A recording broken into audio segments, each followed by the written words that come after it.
हे माई, राउर लाल राउर बेटा भारत माँ के शान बचावे खातिर, लाज बचावे खातिर बॉर्डर पर लड़ रहल वाले हे माई।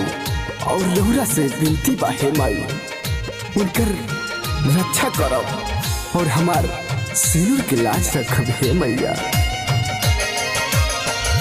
दिन दिन बिगड़ता देश में हलतिया, दिन दिन बिगड़ता देश में हलतिया। कहतानी तो से हम आज हो, हे छठी मैया सुनली अरजिया। आदित्य गोसैया मोरा सुनली अरजिया, रखले रहबो से नूरा के लाज हो। हे छठी मैया रखले रहबो से नूरा के लाज हो। Music by Haripal हमराही।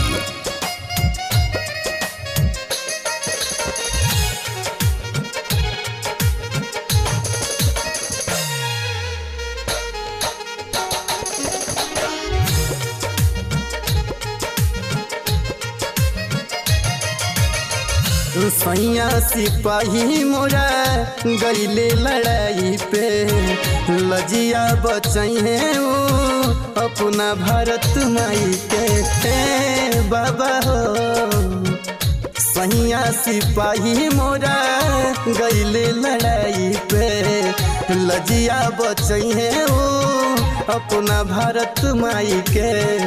भइल बा दुशासन पापी पाके और चाइना, भइल बा दुशासन पापी पाके और चाइना।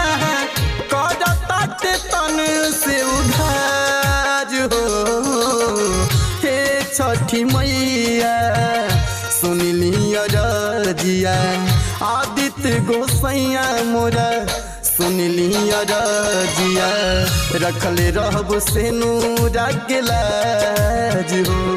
हे छठी मैया रखले रहबो से नूरा के लाज हो।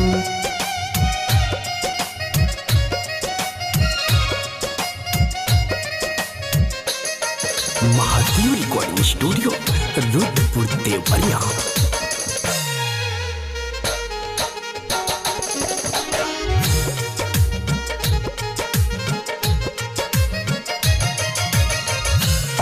थरी पाल हाल तह से बताइला, जल बीच ठाड़ बानी अरजी लगाइला। हे माई हो थरी पाल हाल तह से बताइला, जल बीच ठाड़ राउरे अरजी लगाइला। शिखर बाबारी पाव परिवार बार हो, शिखर बाबारी पाव परिवार बार हो। कई दे हम के निहाल हो, हे छठी मैया सुनली अरजिया। आदित्य गोसैया मोरा सुनली अरजिया, रखले रहबो से नूरा के लाज हो। हे माई हो रखले रहबो से नूरा के लाज। Mahadev recording studio Rudrapur Deoria.